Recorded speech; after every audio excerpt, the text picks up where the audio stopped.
Ladies and gentlemen, welcome back to another episode of the Tailors podcast. My name's Levi McCurdy, and this is episode number 2. And I am so excited for all of you to hear this week's conversation with my new friend, Rich Ruoff. You'll know him as the original owner of the Chameleon Club, and through his pursuit of the Lancaster music industry through the last 20 plus years. He is the man behind the scenes. He wears all of the hats, from the Chameleon Club to the Lizard Lounge to the Lancaster Roots and Blues Festival happening next February. You can catch him anywhere that there is music happening in Lancaster. Please, ladies and gentlemen, enjoy my conversation with my new friend, Rich Ruoff.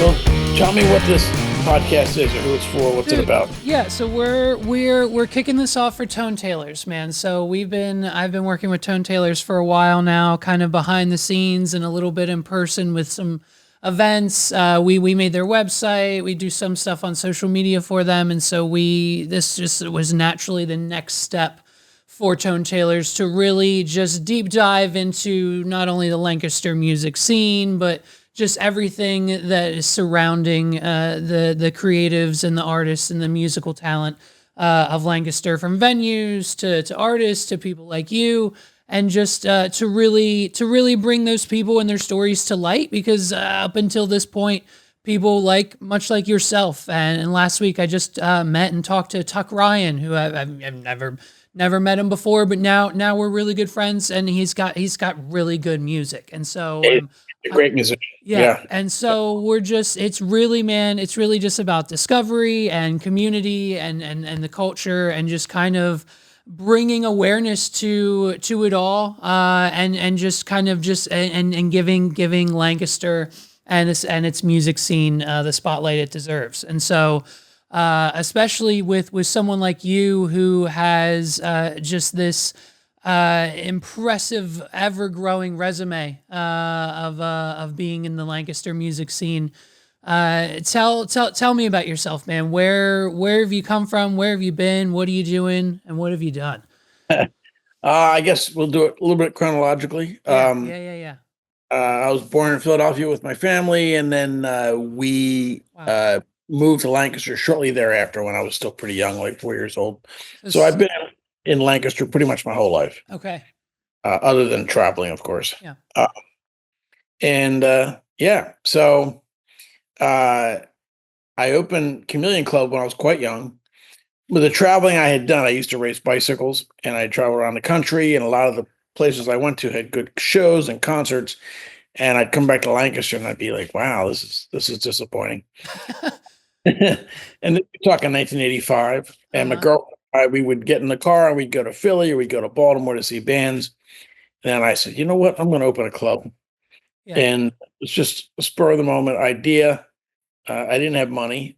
I had never worked in a bar or restaurant. I had never booked a band. Yeah. So, I thought, well, it's a perfectly good idea.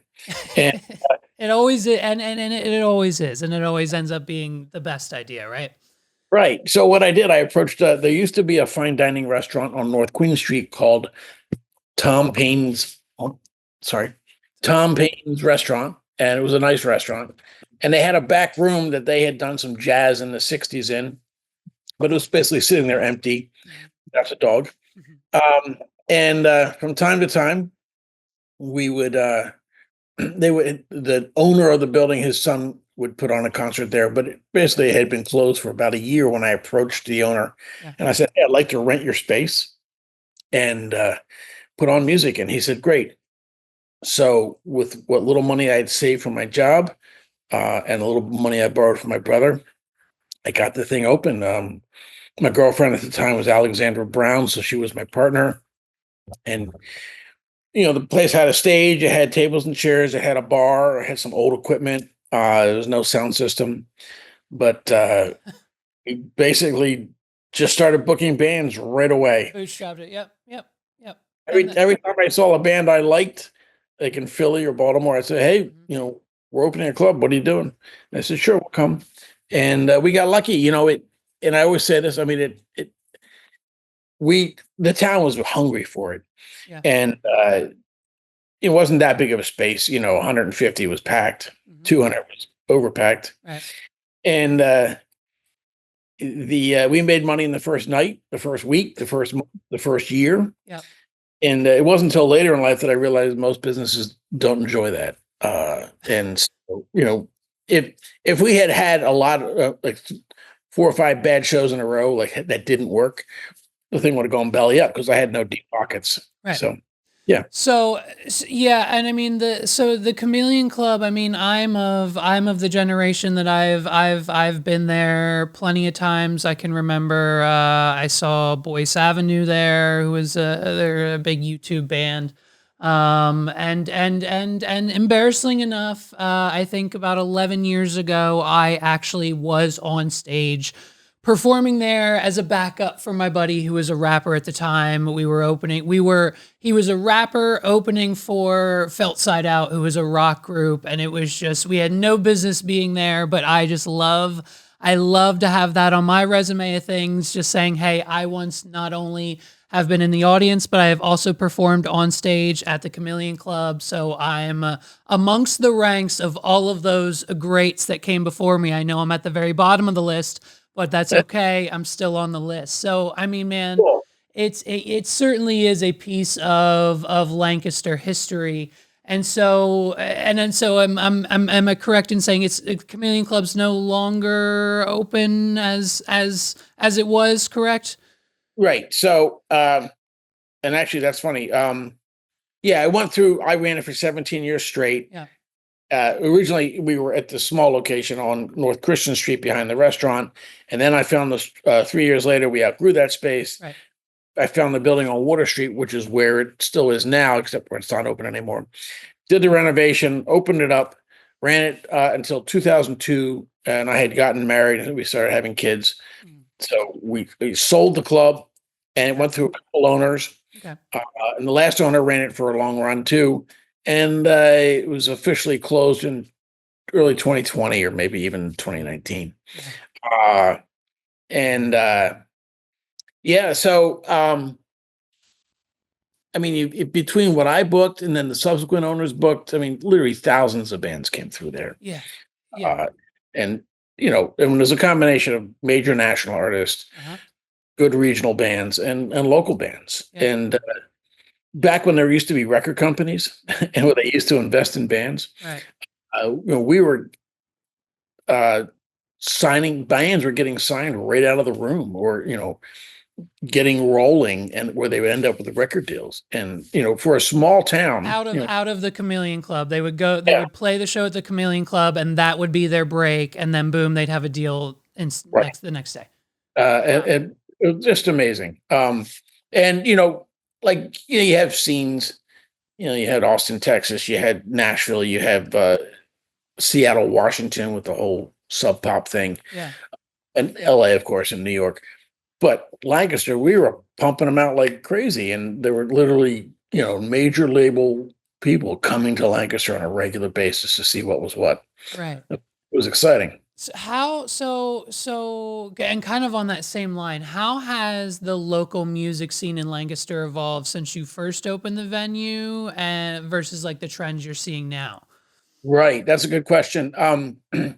So yeah, it was almost non-existent when we opened. So, but I started booking original bands and I'd give them a chance, and then other bands would see that, and then they would, I mean, if you live in a town where there's no venue to play, right, it's really hard to get motivated to form your band with your friends and say, hey, we got some songs I've written and I want to play them. Like, where are you going to play them? But at the Chameleon, we were doing that. And one of the first bands that we, that came through our room was a band called the Innocence Mission. And they ended up signing with A&M Records. This was like 86, maybe, and 87, right in that period. And, that got there rolling. And then there was another young band called the Ocean Blue out of Hershey, where they would come play our all ages shows. And they got rolling, and, they got a deal. They were on Sire. Seymour Stein, the president of Sire Records, he came, and there were like 6 labels at the club for one of their showcase events, the Ocean Blue. Right. And he was obviously the biggest fish in the pond. And so all these smaller labels were there, or smaller people were there trying to get the deal. And Seymour just walked into the dressing room and says, "Hey," and he just told the manager what he was willing to do, and they said, "Yep," and they did an agreement, right, like a verbal agreement right there in the green room of the. So I mean, it just in 1,000 years, I'm sure you couldn't imagine that you just thought maybe a couple local bands will come play, and now all of a sudden you have the top national record label executives, like literally, like not even waiting till the show starts to duke it out. At the like it's insanity. Like it is insanity. It was an amazing uh confluence of events. The Ocean Blue, they got a manager who actually I was friends with his older brother. I used to race bikes with him, and the manager was Peter Friedman, and he was one of those guys that was like on the student concert committee at college, and then he started managing a local band, and then he heard about this band, the Ocean Blue, and he called me up because, "Are they any good?" And I said, "Yeah, I like them a lot. I think they're good." So he was connected in New York. I think he had started out in the ICM, which was a major agency. I think he started out in their mailroom and had worked his way up a little bit. And so he was a fledgling agent slash manager. uh And, so what Peter was making, he was the connection to New York. He was the guy who could bring a guy like Seymour Stein in. right. Uh, And of course, the Innocence Mission, there was local management on that, and that happened. I think they had a falling out at some point, but the band continues on to this day and just released a great new record. Now they're still out there, and good for them. They just played their first gig since their last gig. Lancaster Roots and Blues playing for me like 6-7 years ago. They don't play often, but when they do, it's a special event. So yeah, we started getting this buzz, at the club. Yeah. I'm kind of jumping all over, and I can do we're good. Yeah. It's many directions. And then another young band that was getting started out of York, it was a band called Public Affection. okay. They were a high school band, and they were just graduating. And then they connected with Peter Friedman, the same manager. Mm, Again, Peter called me, and he goes, "Is this band good?" And I'm like, "Absolutely." mm. And so he went with them, and I liked them right away. I had them open for the Ocean Blue at the club and an all ages show, and I liked them. And it was instantaneous. Like it was Ed's voice, and the band just had a sound. Like most high school bands don't sound that good. Yeah. Right. And it's to be expected. Right. I would do these all ages shows on Sunday nights where there's no alcohol. We'd lock it up, and it would be high school kids. We wouldn't do it every week, but one or two a month. Yeah. And it would give local bands a chance to be on a real stage with a real sound system Right. and promote themselves. Typically 3 bands on a bill. Some of the bands ended up doing well. Of course, some just, at least they can say they played. Yep. Exactly. So I had the band Public Affection open for this band called the Pixies, which were a seminal band in that lo-fi punk sound thing. Yeah. And it was a big show. And then shortly thereafter, they got a record deal. And then they did a showcase at the club, and they were trying to find the right agent, which is different than a manager. Mm-hmm. Peter was their manager, along with a guy named Dave Sestak. And then they needed a good national agency. And so there was a young guy named Jonathan Levine. I interviewed about 10 different agents. They all came to the same show. And after the show, the band said, "Who'd you like?" And I said, "I like this Jonathan Levine guy." And he took them, and they did really well. So obviously they had a great run. Phenomenal, just phenomenal. And so that seemed to be the way of doing things back then, and I'm assuming the record label executives have disappeared from the live music scene now. Is that accurate in 2025, or what's Yeah, it's because now that I'm booking again, I'm running the Village nightclub, yeah. and it I have no conversation with record labels. It just doesn't exist. Right. It used to be I could talk to people at the label and they, who do you have? What do you got coming? And they would recommend some people. Right. You're the kind of like we're kind of like the middleman between the Right. bands and their deals, and so now that just you're like, hey, I hope you're on Spotify. Like this, I mean, there's not much. It's is the record deal? Is that philosophy is that just a pipe dream at this point? Is that just something that we all like was once a part of the industry, but now like a band like getting a record deal today is not isn't that glamorous as what it once used to be, right? Well, it's yeah, and I mean what a record company was Yeah. basically a marketing agency. Right.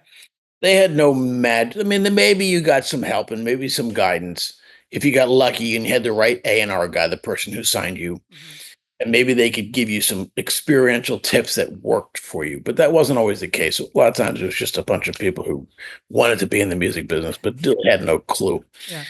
Uh, but they would advance you money. They would give you tour support. So as a venue operator, you get these new bands from the West Coast or wherever they were from, Yeah. anywhere in the world, and you couldn't pay them enough to make it worthwhile for them to come to these little towns like Lancaster and just play. Even the big markets couldn't do it. Right. If the record company was giving them a little tour support, they could help pay for their bus or their crew. So then I wouldn't have to pay the band so much. I'll give you some for instances. The first time I did Hootie and the Blowfish, I paid them $200. Okay. Sure, that sounds like a steal to me. Yeah. Yeah, and shortly thereafter, they blew up. Right.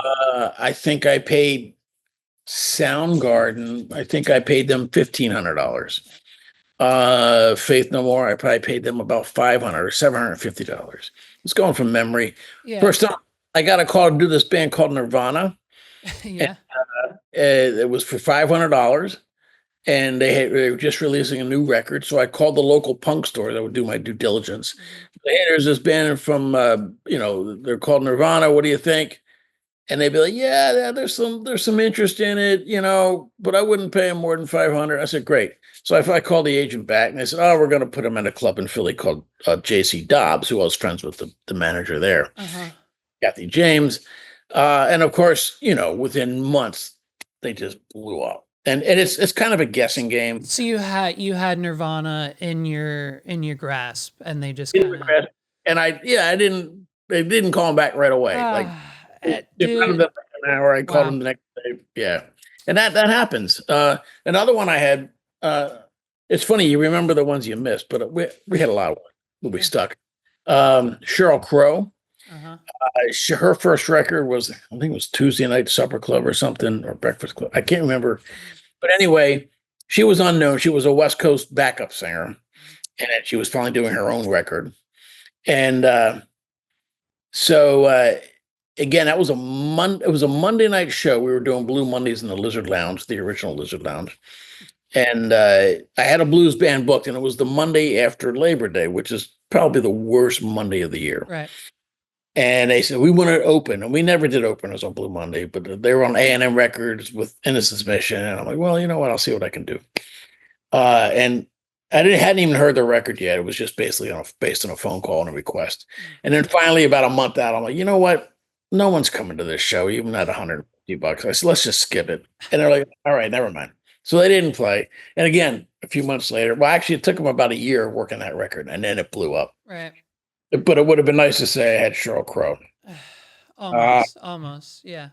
But again, an artist of that caliber, for $150, there's no way they could afford to tour the country at those levels. Yeah, of course. Right. Like, So, and I mean, at that point, you're just how do you decide, like, with multiple band members and people, and that, like, you just gotta split it evenly and everyone goes home with $30 and you're happy with that because you can buy lunch the next day, right? So I mean, it's tougher now than it was back 20, 30 years ago. Right. For a young band. Again, we're going I want to go back. We talked about Public Affection getting a record deal. And they were for those who don't know, you and I know the history, but they later changed their name to Live. Right. And we didn't mention that earlier. And so if somebody's watching this podcast who's younger, who doesn't know the history, Live went on and did very well. And they sold about 20 million albums, which, if you can do that, that's a beautiful thing. Right. The reason there's less record companies and less record company money now is people don't buy albums the way they used to. The technique for buying music is mostly digital. If you even buy it at all, or you just get it on Spotify. So you still spend a lot of time, effort, creativity, and money making the recordings. But one of the ways that you recoup that is you sell records. And I've been doing this a long time. So originally, when I first got national demos, they were either vinyl or cassette. And then CDs became a thing. And then it wasn't, till really, I'm guessing here, late 1990s, early 2000s, started getting links, of downloads. And it even took Spotify a while to get organized. So I was basically out of the business. I had sold the club by the time Spotify came around. But so, yeah, there's less money available to part of the creative thing. I mean, back in the day, you get a record deal, you get advance money. It's all based on sales too. So you're supposed to pay that money back through the sales of your record. Right. And if the thing bombed, the record company lost money, you lost money, everybody's like, well, we tried. Right. But if you have a hit record, it pays for everything, and now you're rocking and rolling. And the record company say, hey, we'll advance you more money, but now you're making money. Yeah, we don't need it. Right. But that would always be the goal. So then you would tour. You're making money off of sales. Of course, you're making money off of royalties because you're getting airplay, which is still a thing. Yep. A hit is a hit. And then you would make your money on touring, and because your record company is supporting the tour, they're helping promote it. They're sending it out through their advertising channels. And of course, the venues are sending it out through their advertising channels. So if a band is coming to a town, whether it's a small town or a big town, people who like music and follow music would hear about it. Yeah.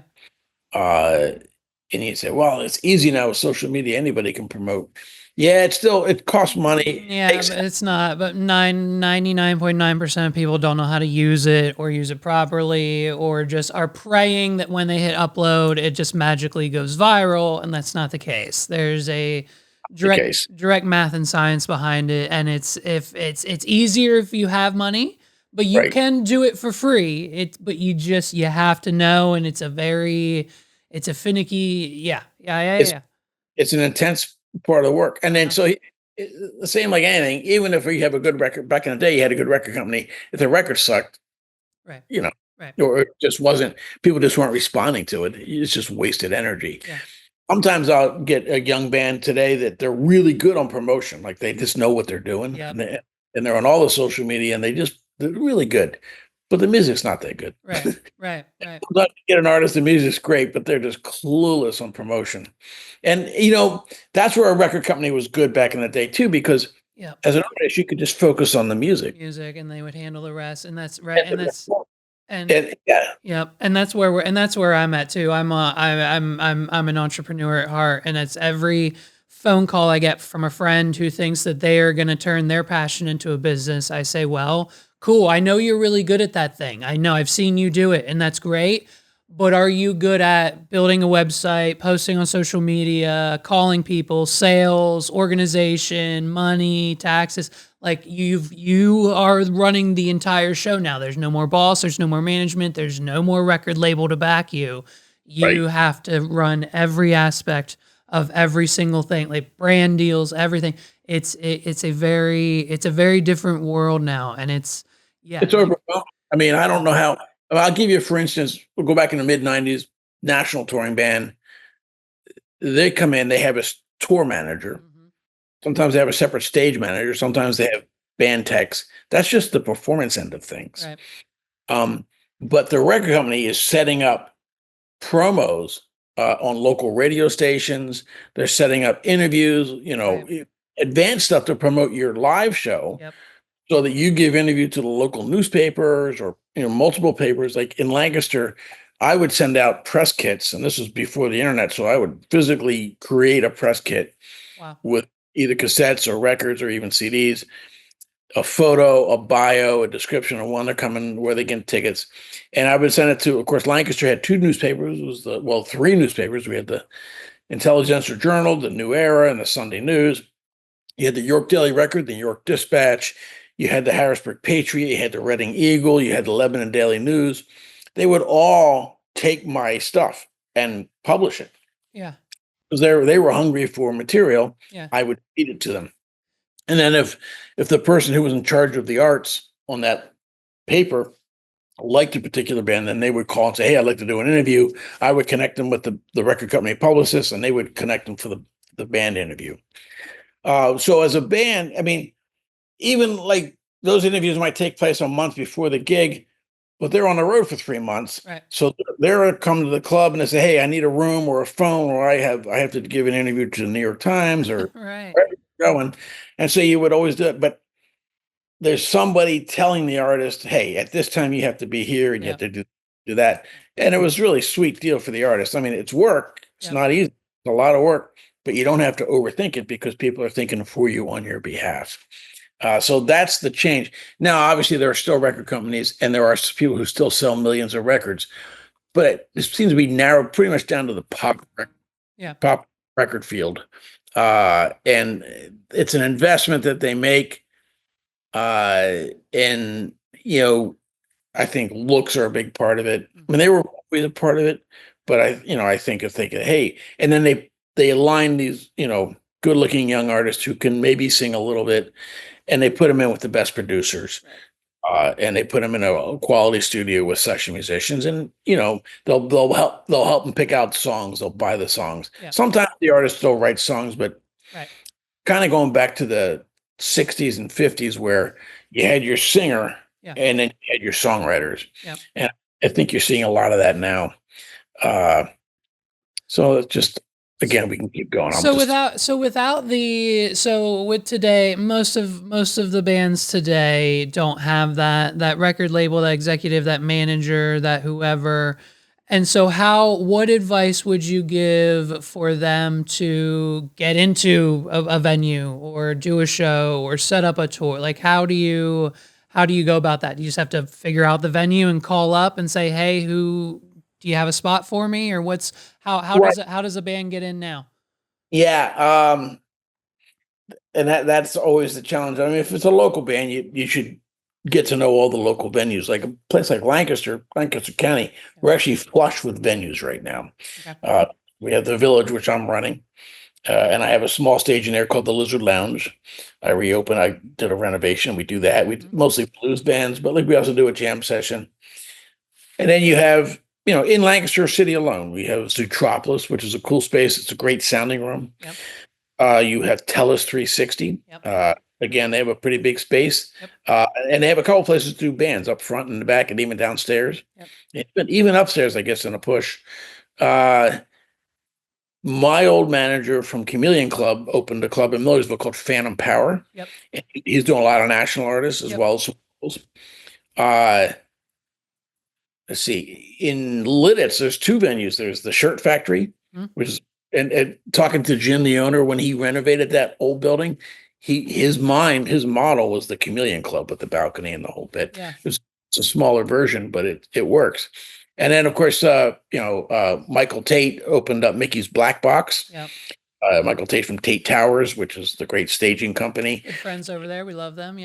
And he sold that his company for good money, and of course he reinvested it back in the music business because that's what we do. And he built a beautiful venue up there that they can do really big level shows. Huge. Even though it's not that big of a venue, space is designed to be able to do national artists with big production.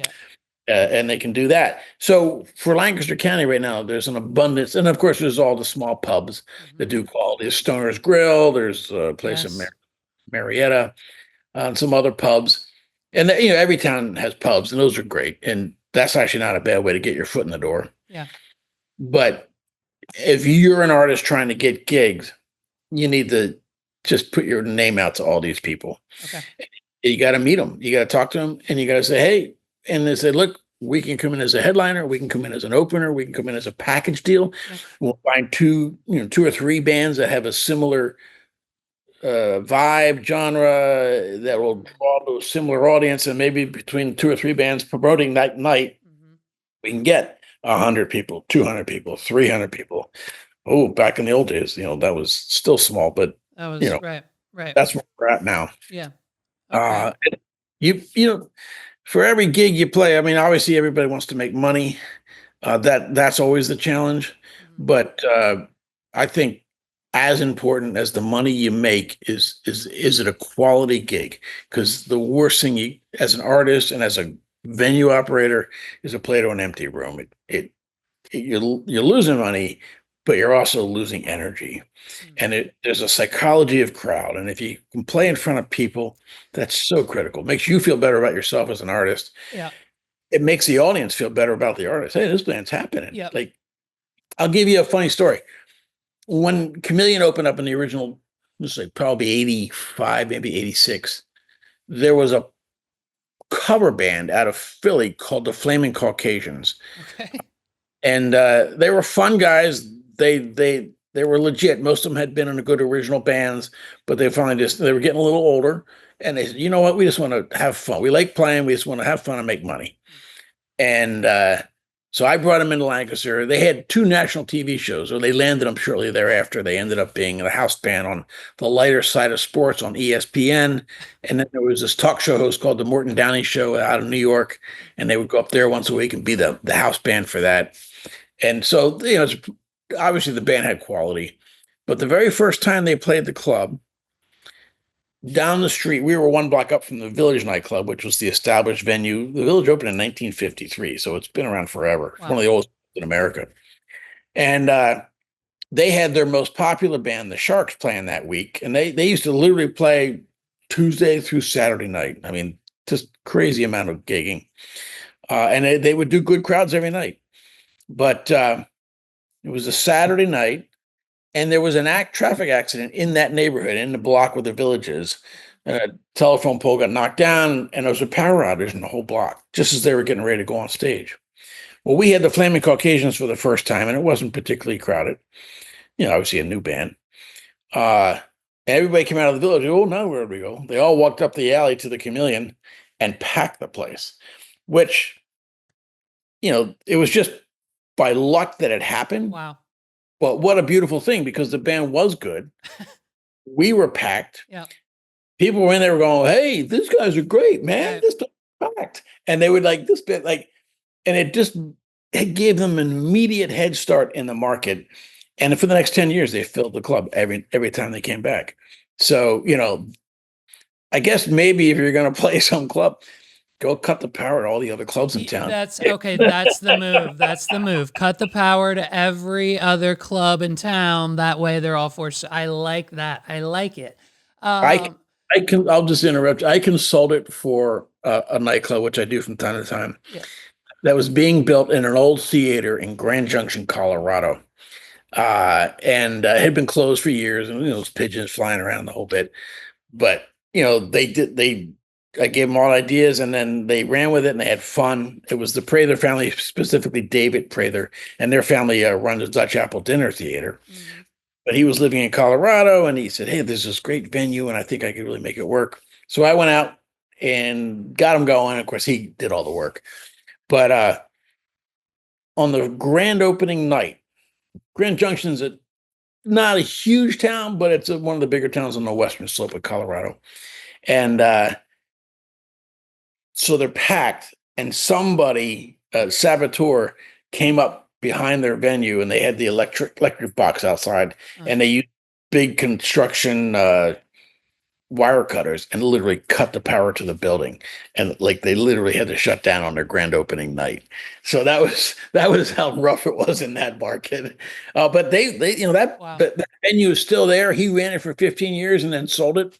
So but I promise you, I didn't knock the power down at the building. Are there challenges running a venue today versus back then when like rising cost, audience habits? Like have you I am sure. Like how irritated are you coming from the genre of live shows that just had people enjoying the music and versus now live shows with 800 phones in the air and people living through their iPhone versus like, you know what I mean? Is there, Yeah, it it's not changed a whole lot, yeah, uh, other than the fact that a younger generation, and we're talking people under 40, and so I'm 63. So, but certainly people under 30 don't see live music at the rate that they used to. yeah, Uh, I mean, well, again, when I opened Chameleon, the town was hungry, and they would just come out and see it, and they would see stuff that they didn't even know. They would just come. That doesn't happen right, anymore. right, Uh, and I'm trying to build it up, but it's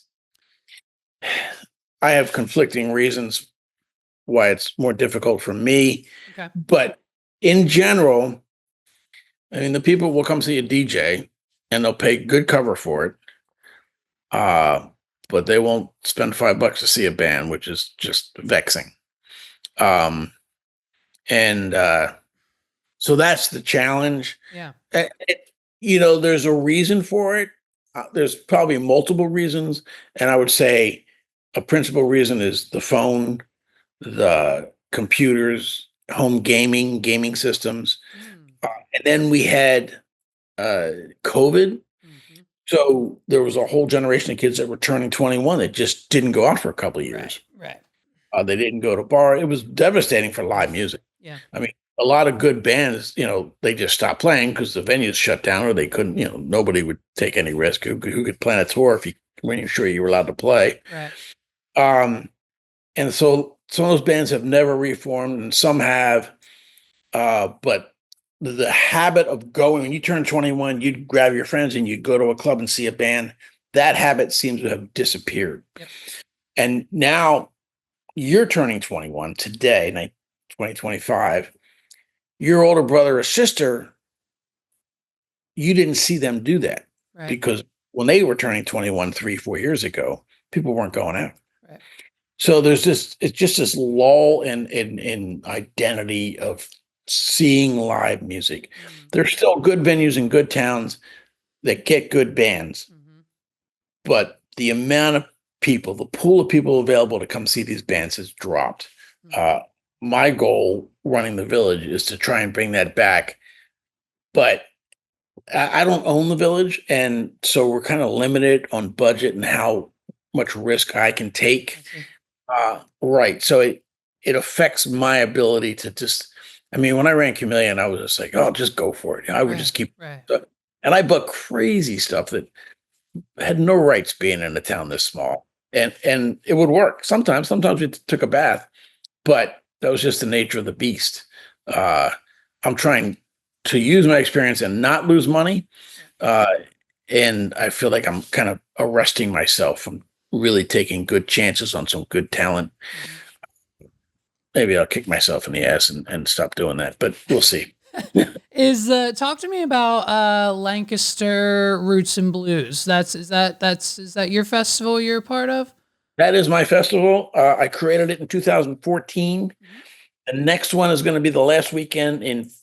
So it was we had an interesting history. I specifically developed it in late winter, late February, early March. Yeah. I did research on weather patterns and stuff, and I used to do an annual blues festival at Chameleon. Mm. I was a weird young kid. My brother turned me on the blues when I was like 12 years old. Okay. We went down to Stan's Record Bar, which was a record store in Lancaster. It's still there. Mark, the owner, says if he had a nickel for every time somebody asked him if he was Stan, he he bought the record store from a guy named Stan many years ago, and he just kept the name. So his Sure. name is. So anyway, uh, no Stans there. Anyway, so I'm 12 years old. We bought a James Cotton record. He's a blues harmonica player, Grammy winner, a whole bit. Used to play with Muddy Waters and everybody. And so I loved it. And, that was unusual for kids to get into blues. So by the time I opened the club, it just, I should do blues. And so I started out right away. We did a blues festival in February around my birthday, third weekend in February. Mhm. And it's kind of a present to myself. But the idea was I had no idea people would come. And I said, well, you know what? Even if it doesn't make money, it's for me. Yep. Well, it turned out people liked it and they responded to it. And this is way before the internet. So it was hard to get the word out, but the word spread. And the first year we did 1 day, and the second year we did 2 days, and then we grew it to 3 days. And it became consistently the biggest weekend of the year at Chameleon. The entire 17 years I ran Chameleon Club, just a blues show. Wow. And people would travel from New York and Washington, D.C. and Philadelphia, and they would, they stay in the hotels and they'd fill the Chameleon. So after I sold the club and was doing other things, I was missing music. And so I thought, you know what? I'm watching the town grow up. Tailors was just being built. The Ware Center was being built. The convention center was being built. And I thought, maybe if we did a whole a citywide festival and make it a blues fest, but you know what? Let's expand it a little bit so it gives us some options. So I call it Roots and Blues, which is basically Americana, jazz. Country in there, right? Yeah. Yeah, I mean, it's my festival, so I've expanded Roots pretty broadly.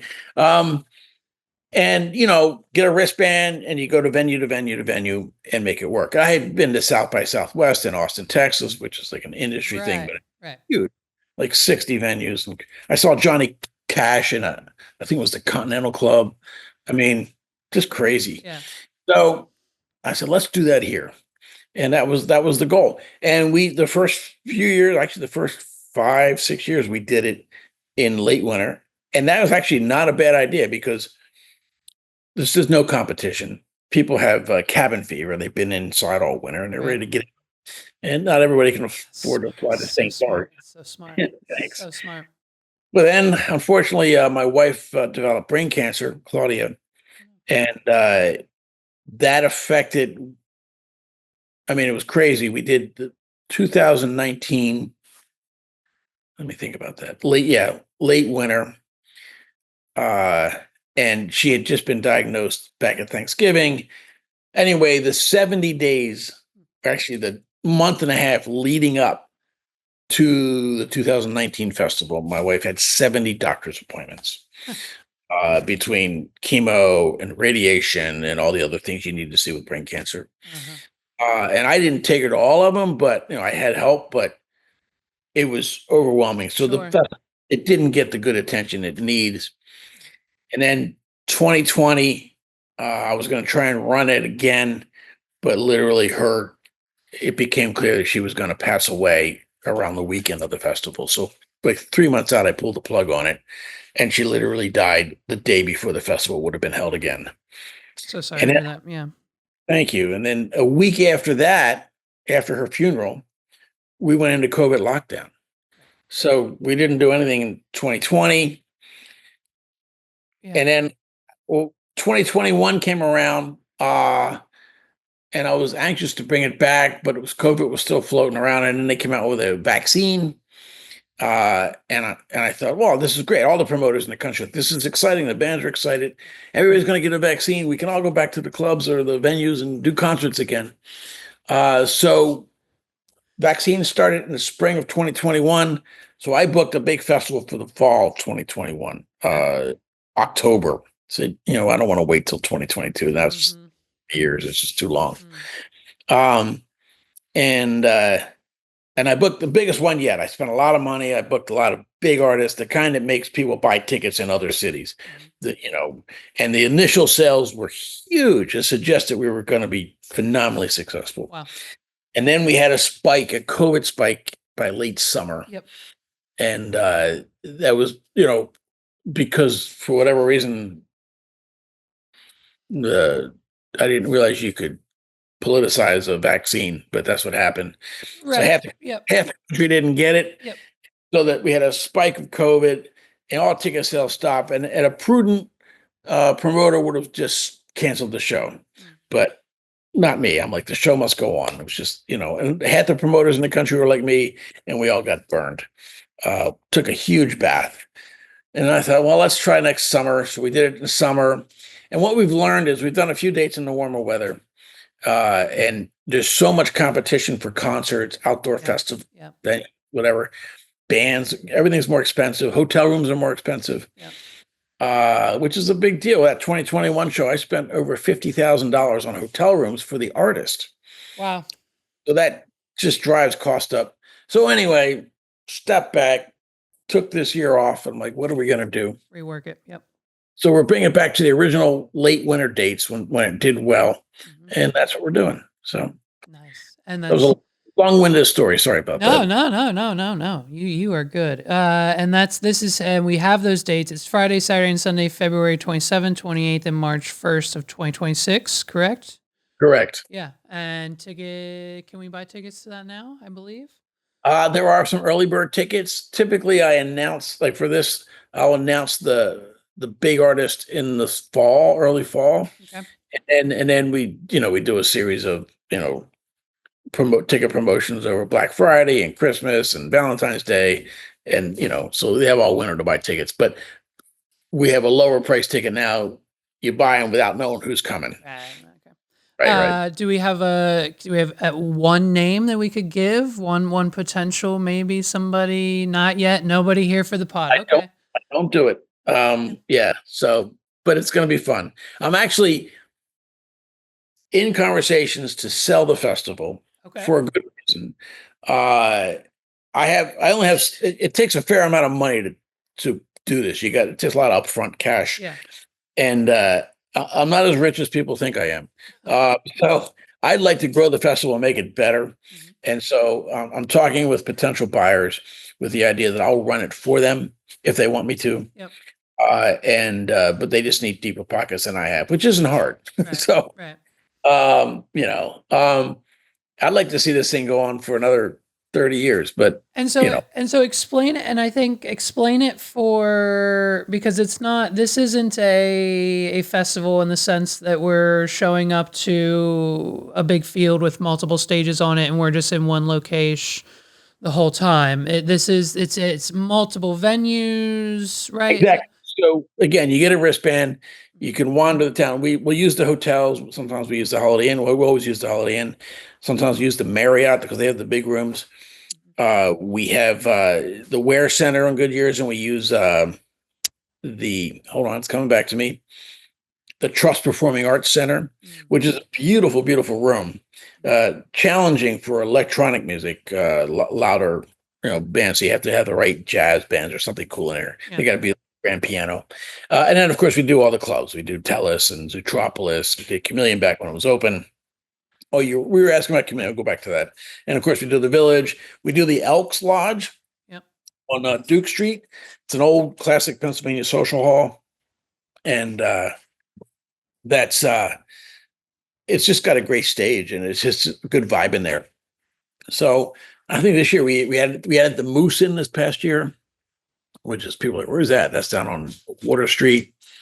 I'm sure. Oh, we added Marion Court in this year too, because it was summer. It was September the last one we did, 2024. So, but now we're going back to winter. I don't know if Marion Court will work. We'll have a conversation with them. But it's cool because you go in to see a band. Yeah. I think it did like 80 bands this past year. That's pretty typical, around 80 shows. Wow.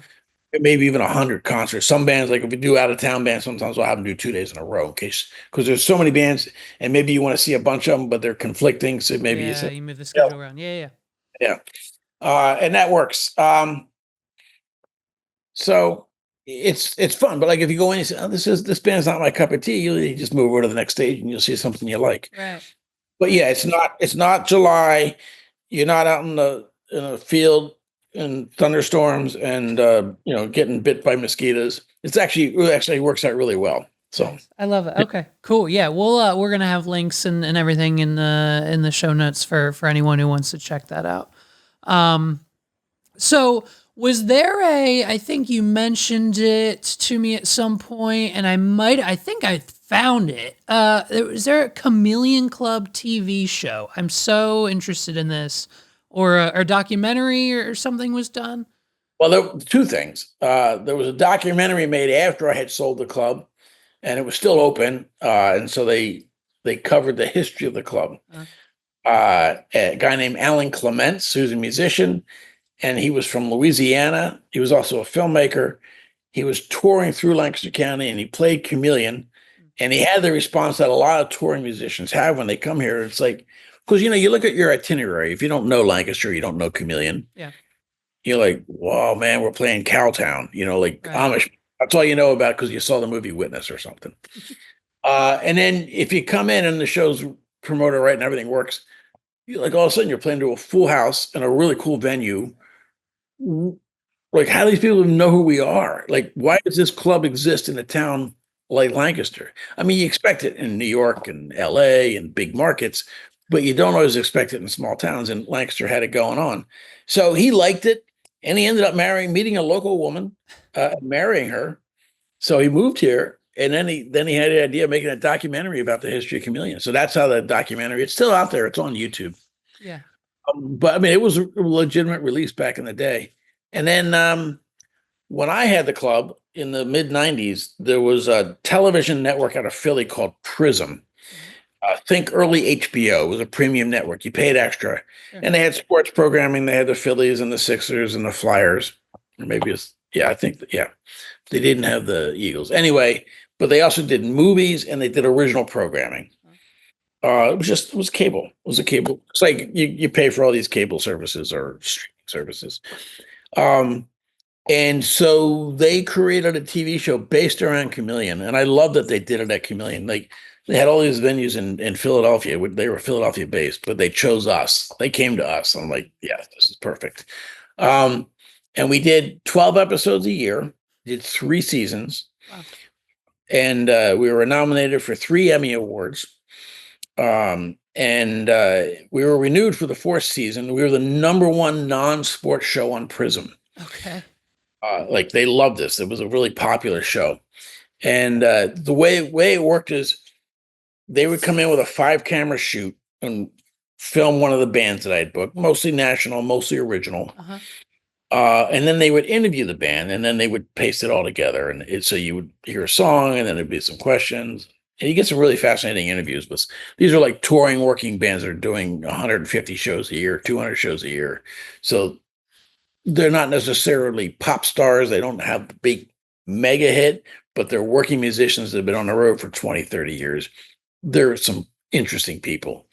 And so it was a very popular show. We were renewed for the 4th season, but Comcast came in and bought the network. Nice. just to get the sports properties.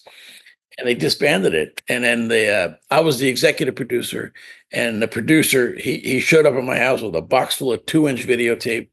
And he goes, yep, it's done. You own everything. And he just gave it all to me. So it was like, that was that. Are there, I'm assuming it's probably not online anywhere. Do we not have? So I have almost every video like on VHS, Okay. and I have to do the work. And I just did it for my mom's home videos. I have everything I need. That should be like a project that we get started right away. I feel like the internet or the fans and just everyone. I mean, anyone that is from or just knows of the Chameleon Club. I mean, that is I feel like that's just like a lost thing that this pre-internet world just like consumed, and no one will ever. Yeah, you might be sitting on a holy grail. I agree with you, and I think we should do it, and we'll talk offline. That's great. Yeah. No, it's fun. I have actually had conversations with people in the business about creating a special, like a Netflix caliber special, or HBO caliber special for Lancaster Roots and Blues. And it's a similar format as what we did with, the old Prism Chameleon show. And I think it could be Grammy level material because we do really interesting artists at Roots and Blues. Yeah. Some of the major players in Roots and Blues. So, again, it's not Taylor Swift stuff, Right. but it's there's these quality musicians that tour the world, that people who really love music know about. And these guys just keep going. They're not millionaires, but they Mhm. make a living, and it's worth seeing.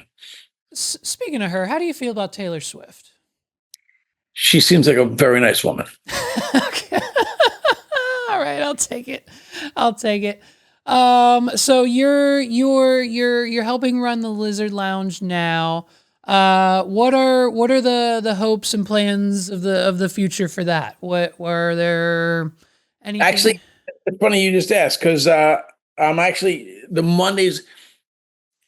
To me, of everything I do, the Monday is consistently the cool. I think the coolest thing I do, the Blue Mondays, Hmm, and it's like curating, and I get some really good bands, and so we're going to add a camera, or we're going to start streaming. okay. Lizard Lounge is an intimate space, 75 people. Yeah. Which I love the intimacy of that. Even like Chameleon, which was, five, six, 700 people in the village, five, six, 700 people. We can do those kind of shows. Mhm. And I love those. Uh, you lose me at the arena stadium level, I mean, that's why they have all those bells and whistles and explosions and Right. huge and 50 dancers, because you need it, because otherwise you're just Mhm. like some dude sitting in a baseball stadium going, what Well, and the it's so even in the last like 5 years, it's changed. Me and my fiance are just obsessive Post Malone fans, and we saw him back in like 2021, 2022, and just from that versus what we witnessed in Philly just last weekend, I mean, talk about like cram packed, twice as many people. Like we were, what I thought was upwards of expensive tickets to get her right. as close to this man as possible. We still had to watch 80% of it from the screen that they are projecting him on. And it's like, it's just not an experience anymore that we're like really like we enjoy it. Trust me, the energy, the show, it's amazing, incredible, the artist, the music, but like everything else about it, where I'm standing, I'm shoulder to shoulder with these people. I can't move, like we can't enjoy ourselves. And it's just not this thing that we really kind of, it's too big now. And I can't imagine even fathoming paying for or even going anywhere near a Taylor Swift level show. I'm with you. I'm more 75 plus people, and that's where we need to be. And I think that's just what Tuck Ryan and I were talking about last week, is this whole notion of the house show is coming back with just even less people of but just having that intimate one-on-one with the artist and really vibing with them and being on the same level as them is, I think, just it's a testament to where we've been and where, especially with COVID, and where we're going. And I think, yeah, and I think you're one of the curators of that. Yeah. So, but interesting, the house concert, I love that too. Um, but there's a local band. I don't want to say who they are. They're really good. I think they're like potentially national caliber, but all they do is tour and do house concerts. And I've been trying to get them to play the village. They won't even return my phone calls. They're like, "Oh, that's too corporate." I'm like, oh my Lord. Like at some point, I know we play music for the love of music, and we love a good Interesting. one that appreciates us, but come on, don't be afraid to make a little money. So Okay, that's interesting. Well, it's but there's that's I guess part of the human psyche. We'll never really yeah, yeah. I mean, say. it's different for every band. So Yeah. uh Is you're more focused on blues for Blues Mondays and Blue the Monday, I mean, routines. I'll still do almost everything else at the village, Okay. basically weekends. Um, I mean, I'm trying to get the body count up on weekends. Like, I'm not going to do Thursday night show if I can't get, Yeah. can't even fill the room on a Friday or Saturday. But the Blue Monday, that works. And let's go back to the Chameleon. You would ask, like, what's up with the Chameleon? That closed in 2020. Hmm. The Pennsylvania College of Art and Design, which is right next door, Hmm. or 2 doors down, bought the building. Hmm. The idea that they were going to, they weren't sure exactly what they were going to do with it. Yeah. Possibly some student housing, possibly some classrooms. possibly even a performance space in deference to the history of the room. Yeah. Um, I'm actually meeting with the president of the school next week. We're going to do a walkthrough, and he just wants to learn a little bit more about, the history. Yeah. So who knows how that's going to shake out. So So yeah, it certainly is a staple of the Lancaster music scene. Who could you name your top like number one show of all time that you've had in that venue? Whether it was last week, the first one, what's yeah. So I will. That's easy, and it's one of the reasons I kept going all these years. okay? Uh, so we're talking late. I mean, I have like 10 I can tell you about. Well, I have like 100, but I'm sure. the one that was just magical for me, and people who know music get it. Uh, so the Allman Brothers were a huge band. Um, and in fact, in the 70s, they had played Watkins Glen, New York, and it was the biggest concert festival for decades. Like 600,000 people. It was bigger than Woodstock. And it was them and the Grateful Dead.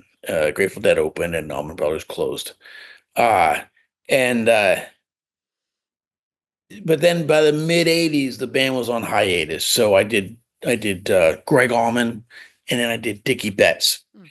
And Dickie Betts came in, and it was just, it was sold out. The original Chameleon, so small, but balls to the walls. Uh and obviously you book a pro band like that, you expect a quality show. You're always going to get a quality show because they're good musicians. Yeah. But this was there was something in the air that night. It was like a whole other level. It was magical. And it was like the band was levitating the audience and vice versa. The feedback loop was perfect. Mm-hmm. As a musician, you live your life for those kind of nights. And it was beyond exciting. After the show, Dickie Betts, I'm a young promoter. I'm 23 years old. He doesn't know me. And he takes my arm and he goes, "Take me out for a beer." And I'm like, "Yo." So I walked him down the back steps to the restaurant, Tom Payne's, which was closing because they do their food early and we do the music late. And the bartender was there just cleaning up. And I said, "Hey, can we sit and have a beer?" And he goes, "Yeah, I'll stay open for you." So it's just me and him at the Wow. and he's talking to me and he goes, "I haven't played like that in years." And I'm like, I believed it because it was the hair was in the back of my neck, I was standing up. And he goes, "And when I play like that, I want to look over and hand the lead to Dwayne." Now, Dwayne Allman had died 15 years before in a motorcycle accident. He was one of the original Allman Brothers, and in my mind, still probably the best guitar player that ever lived. But that was just my personal preference for style. And I mean, what made the Allman Brothers famous was the guitar give and take between Dickie and Dwayne. And this is what he's talking about. And it was such a cool moment. And really, that is what I would keep booking for time and time again, is trying to recreate moments like that. It was magical. Mm. I love it. I can almost feel the energy. Like I understand that completely. Insane. That's an insane story. Insane. Yeah. Man, well, listen, I appreciate your time today. I appreciate your stories. I'm just a little obsessed with you and everything you've done and the impact you've made. So much love all around from this end. Anything to promote? Anything you want the people to know where they can go to learn more about you or the club or what's Yeah. I think people know enough about me. So watch the club, watch the Village, go to our website. It's thevillagenightclub.com. I didn't create that, by the way. I would have made it shorter, but thevillagenightclub.com. And we'll keep adding things to it. And you check it out. I mean, I'm actually pleased with the venue. I've gotten, I ran Chameleon. It was long, narrow, high. We had the balconies and no, but the Village is low and wide. And it's a different mindset, but I tell you, there's no bad vantage point in that venue, like for the main stage. Okay. Like it's better than Chameleon, like as far as that's concerned. So it's a great place to see a live band. And watch what I do, and hopefully I will continue to bring in some cool music. Awesome, awesome. Rich, the Village Nightclub, Lancaster Roots and Blues, Lancaster music scene, the whole 9 yards. Thank you so much. Thank you, Leo. And Good luck with it too, by the way. yeah, well, and we'll have you back on. We'll certainly probably we'll have you on maybe next January, February when the festival comes around, promote it a little bit there and make it happen. And shout out to my old friend Chad Taylor, who's of course a big part of Tone Tailors. Yes. And he was the guitar player in live. So I've known him and his wife since high school. Yep. Since they were in high school, not me, but yeah. So it's exciting to see that they've moved into the city, Tone Tailors, and I wish them all the success. Yes, of course. Tone Tailors, tonetailors.com for all of your guitar, accessories, strings, pedals, and needs. And of course, in shop in the heart of Lancaster. So thank you. Thank you.